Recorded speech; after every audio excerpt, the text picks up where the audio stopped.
want them to remember that, like, how come I can't say it? No, I want them to remember that, I want them to say, like, my mom gave her all.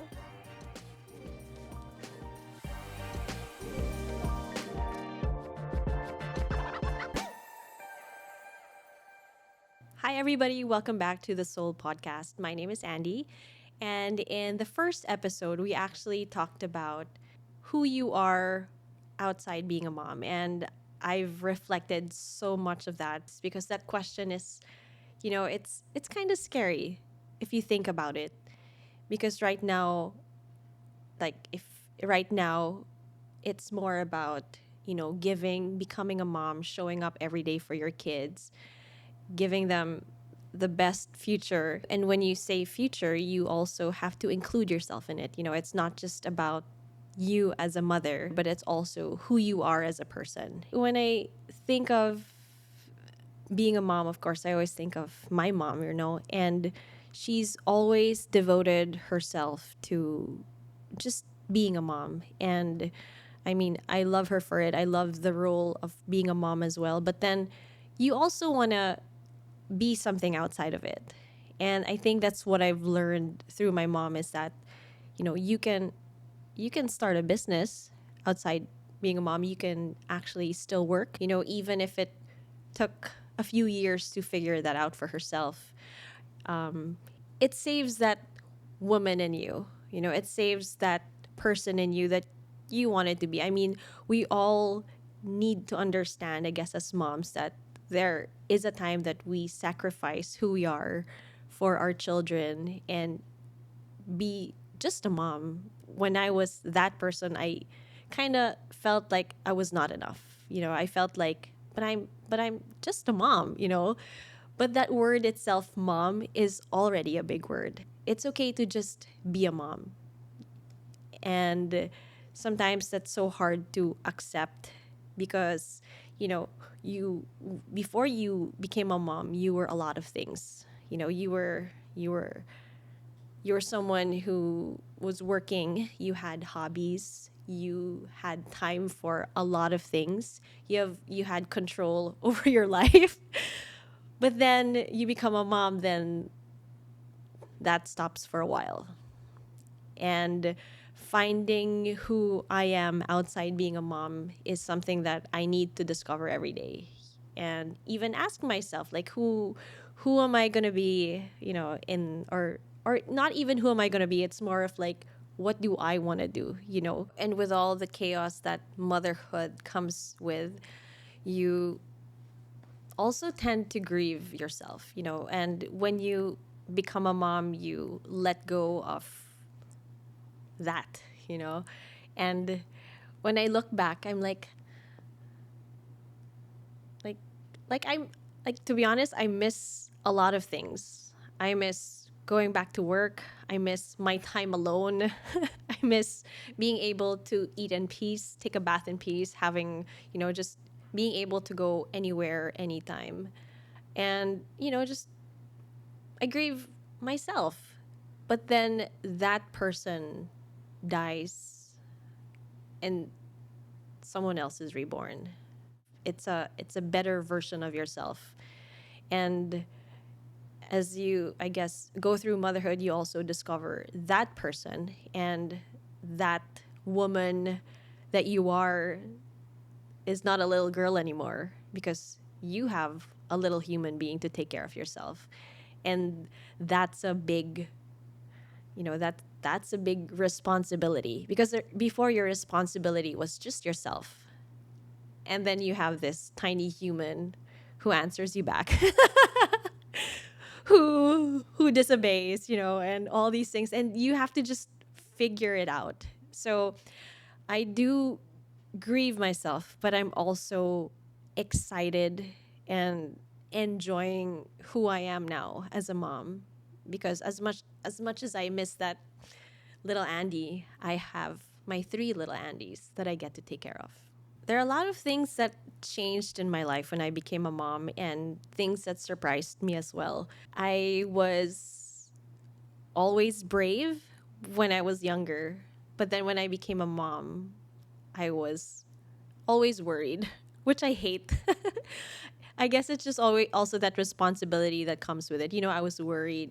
I don't know. As moms, we just worry about every single thing. Every day, them going to school. Will they have the right kind of friends?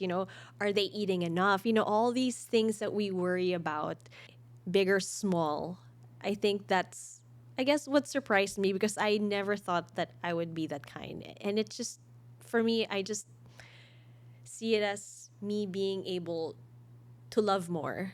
As much as I don't want to make worrying equals love, sometimes it feels like it does. But so that's why it's so important, really, to, how do I phrase this? That that lifting up all your worries and that there are things that you can't control. As much as I want my kids to always be there around me so I know what's happening. There are times that, they'll be off and they'll go to school, and in a few years they'll, move out of the house. And I just have to lift up all that worry and all that nervousness of what's going to happen because I want them, I want what's best for them, but it's not always going to be that way. And I just need to be at peace and have that calmness in me and, just lift it up to him. Because without that, I'd probably go crazy. Really crazy. Sometimes we do get lost in being a mom. And again, it's always like, who am I outside a mom, right? Who am I outside of this? But also the question is, who are you as a woman? Like, you have to really know who you are. And I always tell my kids is that it's so important to know that person, and you have to find it. And you have to find it in your maker. You have to know that you are whole, that you are wonderfully made, that you have a great destiny of a purpose in this life. And that's what will keep you going. And that's where you'll find who you are. And there's a question that was part of the interview or, this podcast that said, what's one thing you do that nobody notices? Ah, there's so many things that I can think of. But one thing that maybe nobody sees, I mean, aside from all the chores, the cooking,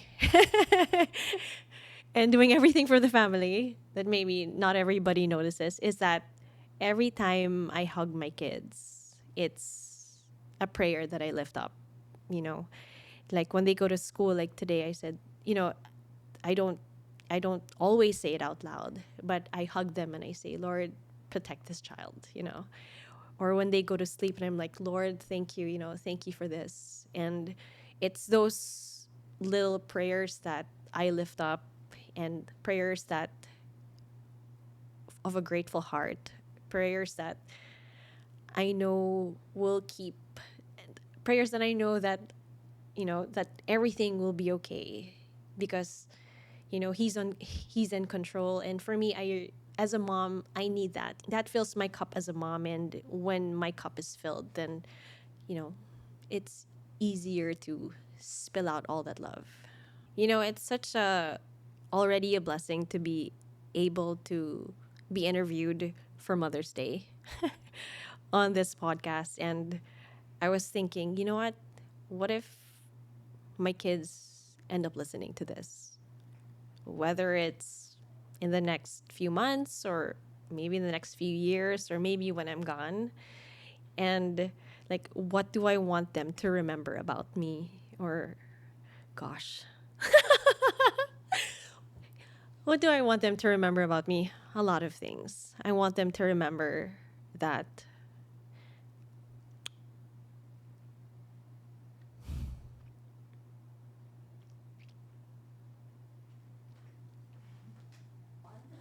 it's okay. No, like, I want them to remember that, like, how come I can't say it? No, I want them to remember that, I want them to say, like, my mom gave her all.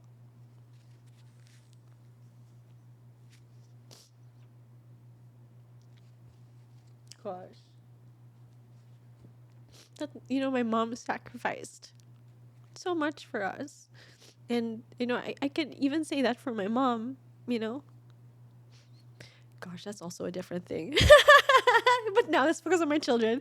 No, but that I felt love, that I grew up in a home that was full of love, full of like gentleness and kindness. I want them to know that they grew up in a safe place, that I could just go to my mom anytime, that I could talk to her openly, that, even if I made mistakes and I wasn't perfect, and, that she would accept me for all that I am. And I also want them to remember that my mom was not just a mom, that she did whatever she could for herself as well. And I think that's also a very, very powerful thing, that as much as you're a mom, you're not just a mom. You can be anything too. And when we keep ourselves and and you know be someone else outside being a mom, I feel like our kids will be encouraged to, that they will not be limited to just one identity or one thing that they can be, but open their eyes to know that they can be anything. Just like you, being a mom, it doesn't end there. And I know it's scary, but don't worry. You have other moms to go through it, and you're not going through it alone. I'm going through it too. So, with that, we're going to end this episode. My name is Andi. Thank you again for listening to the Soul Podcast. Bye.